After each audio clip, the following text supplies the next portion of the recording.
दिग्विजय यात्रा के दौरान जब कर्ण द्वारका को जीतने गया, तब भगवान कृष्ण ने उससे युद्ध क्यों नहीं किया?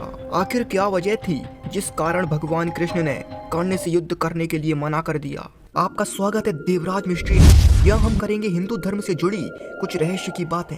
अगर आप चाहते हो कि आपका समय सही जगह पर खर्च हो, तो अभी आप सही रास्ते पर हो। इसीलिए अभी हमारे चैनल को सब्सक्राइब कीजिए और खो जाइए इस वीडियो में। भगवान श्री कृष्ण जैसा उपकर्ण और साहसी व्यक्ति पूरे द्वापर युग में कोई नहीं था। भगवान श्री कृष्ण में इतनी असीमित शक्तियां थीं कि वे अपनी शक्ति से किसी भी बड़े से बड़े योद्धा को पल भर में ही मार सकते थे। ऐसा इसीलिए था क्योंकि वे स्वयं भगवान विष्णु के अवतार थे। लेकिन आखिर उस समय क्या हुआ जब कर्ण द्वारका नगरी पर आक्रमण करके उसे जीतने आया? उस समय भगवान कृष्ण ने कर्ण से युद्ध क्यों नहीं किया? ये बात तब की है जब कौरव एक बार वन में विहार करने गए थे। जब कौरव वन में विहार कर रहे थे, उस समय गंधर्वों ने कौरवों पर हमला कर दिया।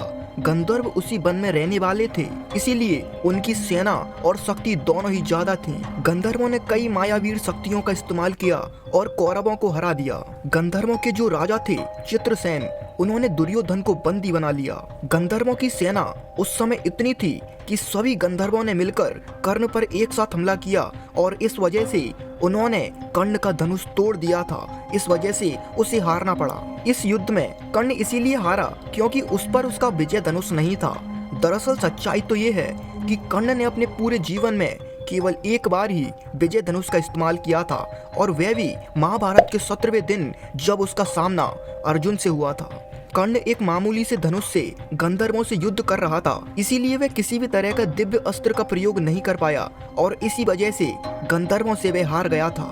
लेकिन अर्जुन ने गंधर्वों को हराया और दुर्योधन को उनसे बचाया। इस वजह से कर्ण का पूरा सम्मान मिट्टी में मिल चुका था और सभी उसे भगोड़ा भी कहने लगे थे। इसीलिए उसने अपना सम्मान बचाने के लिए दिग्विजय यात्रा करने की सोची। कर्ण ने दिग्विजय यात्रा तब की थी जब पांडवों को 12 वर्ष का वनवास और 1 वर्ष का अज्ञातवास हुआ था, और इसी समय दुर्योधन ने धरती के सबसे कठिन यज्ञ यानी कि वैष्णव यज्ञ को किया था। साथ ही कर्ण अपनी विशाल सेना को लेकर दिग्विजय यात्रा पर निकल चुका था। सबसे पहले कर्ण अपनी विशाल सेना को लेकर पांचाल नरेश द्रुपद के राज्य पहुंचा। जब द्रुपद को ये जानकारी मिली कि कर्ण ने अपनी विशाल सेना से उसके पूरे राज्य को घेर लिया है, तब द्रुपद ने भी अपनी सेना को तैयार किया और युद्ध भूमि में कर्ण के सामने युद्ध करने के लिए उपस्थित हो गया।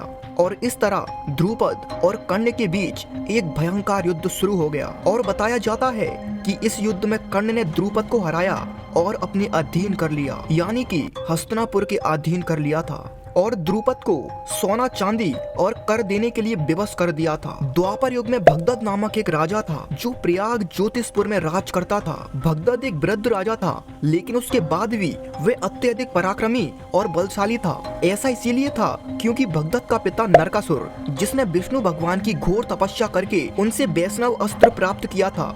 आपको बता दें कि वैष्णव अस्त्र एक ऐसा अस्त्र है जिसे संसार में कोई भी काट नहीं सकता। इसीलिए नरकासुर ने अपने पुत्र भगदत्त को वैष्णव अस्त्र दे दिया था। इसीलिए उससे युद्ध की मूर्खता करना अपनी मौत को बुलाना था। लेकिन इसके बाद भी कर्ण ने अपनी बुद्धि से इतनी कुशलता से युद्ध किया कि भगदत्त के राज्य को हर जगह से घेर लिया। इसके बाद कर्ण और भगदत्त के बीच एक भयंकर युद्ध हुआ। इस युद्ध में कर्ण ने अपने कवच और कुंडल की सहायता से भगदत्त को भी हरा दिया था। जब ये खबर पूरे संसार में फैली तो सभी आश्चर्यचकित हो गए, और इस तरह कर्ण का वह सम्मान और प्रतिष्ठा जो खो गया था वह उसे वापस मिल गया। इसके बाद कर्ण ने मगध और क्षेत्रराज को भी जीत लिया, और इसी तरह दिग्विजय यात्रा करते करते कर्ण पूरे संसार में सभी राज्य को अपने अधीन करता गया, यानी कि हस्तिनापुर के अधीन करता गया। अब केवल और केवल बचा था एक राज्य, और वह था द्वारका नगरी। इस तरह कर्ण अपनी दिग्विजय यात्रा पूरी करने के लिए निकल पड़ा द्वारका की तरफ। अर्जुन और कर्ण की बहुत गहरी दुश्मनी थी, इसीलिए जब कर्ण द्वारका की तरफ जा रहा था, उससे पहले ही अर्जुन के पिता यानी कि इंद्रदेव ने कर्ण की दिग्विजय यात्रा के बारे में बलराम जी को बता दिया। इंद्रदेव ने बलदाऊ जी से कहा, बलराम, क्या आपको पता है कि कर्ण दिग्विजय यात्रा पर निकला है? उसने दुनिया के सभी राज्यों को अपने अधीन कर लिया है, इसीलिए अब वे अपनी विशाल सेना को लेकर द्वारका नगरी की तरफ आ रहा है। जब बलराम जी ने इस बात को सुना तो वे अत्यधिक क्रोधित हो गए और वे गुस्से में कहने लगे, आने दो कर्ण को, देख लेंगे, वे आएगा तो जरूर, लेकिन वह जीवित नहीं जाएगा। इतना कहकर बलदाव जी क्रोध में होकर अपनी सेना यानी कि नारायणी सेना को तैयार करने लगे। इस बात की सूचना बलराम जी ने कृष्ण भगवान को दी और उनसे कहा, कान्हा देखा तुमने कर्ण की इतनी हिम्मत कि वे द्वारका नगरी की तरफ आंख उठाने की कोशिश कर रहा है। लेकिन जब भगवान कृष्ण ने बलराम जी की बात को सुना तो कृष्ण भगवान ने बलराम जी से कहा, बलराम भैया आप ये कैसे कह सकते हो कि कर्ण हमसे युद्ध करने ही आ रहा है। हमें पहले उससे बात करनी चाहिए कि आखिर वह किस कारण से हमारे राज्य की तरफ आ रहा है। इसीलिए अभी हम युद्ध के बारे में नहीं सोच सकते। भगवान कृष्ण बलदाव जी से कहते हैं, मैं कर्ण को जितना जानता हूँ कि उसके व्यवहार की मुझे अच्छी तरह से परख है कि वे और योद्धाओं की तरह नहीं है, उसमें थोड़ी अलग बात है। पहले हमें कर्ण से बात करनी होगी। लेकिन बलराम जी इतने क्रोध में भरे हुए थे कि उन्होंने कृष्ण की बात को भी नहीं सुना और कुछ इस तरह बलराम जी और भगवान कृष्ण अपनी यादव सेना को लेकर द्वारका नगरी के प्रथम द्वार पर पहुंचे। जी हाँ, आपने सही सुना, यादव सेना यानी कि नारायणी सेना। वहीं दूसरी तरफ कर्ण भी अपनी विशाल सेना को लेकर द्वारका नगरी की तरफ बढ़ रहा था। जब कर्ण भगवान कृष्ण और बलराम जी के करीब आया तो सबसे पहले कर्ण ने हाथ जोड़कर उन दोनों को नमन करते हुए कहा, यदुवंशी कृष्ण और बलराम आप मेरा प्रणाम स्वीकार कीजिए। लेकिन उस समय बलदाव जी बड़े गुस्से में भरे हुए थे, इसीलिए उन्होंने कर्ण से कहा, कर्ण तुमने ये दुस्साहस करने का साहस भी कैसे किया। तुम अपनी इस सेना को लेकर यहाँ तो आ गए लेकिन अब वापस नहीं जाओगे। जब कर्ण ने बलराम जी की इस बात को सुना तो वह उसी वक्त समझ गया कि बलदाव जी बड़े गुस्से में हैं और उसी वक्त उसने अपना धनुष उठाया और बलदाव जी की तरफ अपनी कमान खींची और 2 तीरों को उनकी तरफ छोड़ दिया, जिसमें से एक तीर बलदाव जी की तरफ गया और दूसरा तीर भगवान कृष्ण की तरफ। ये दृश्य जब दोनों सेनाओं ने देखा तो सभी बड़ी चिंता में थे। सब ये सोच रहे थे कि आखिरकार इस युद्ध का परिणाम क्या होगा, क्योंकि एक तरफ स्वयं शेषनाग और श्री हरि खड़े थे और दूसरी तरफ सूर्यपुत्र कर्ण। और देखते ही देखते कर्ण ने जो तीर छोड़े थे वह 2 बड़ी बड़ी माला में बदल गए और वे बड़ी बड़ी मालाएं भगवान कृष्ण और बलदाव जी के गले में जाकर गिर गईं। जब बलदाव जी ने ये सब होता देखा तो वे इतने प्रसन्न हो गए कि जैसे वे कभी क्रोधित ही नहीं हुए थे।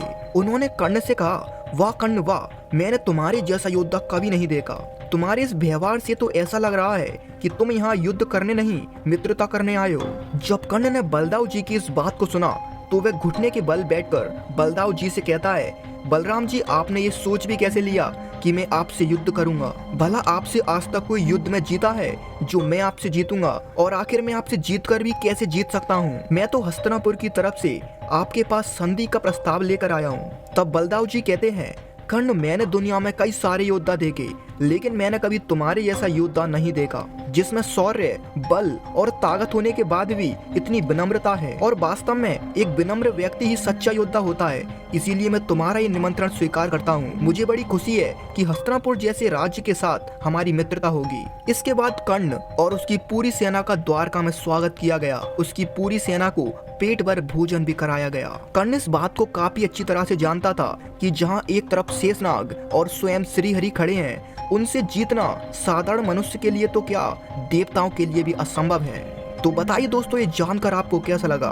तो फिर मिलते हैं किसी नेक्स्ट वीडियो में, तब तक के लिए जय श्री कृष्ण।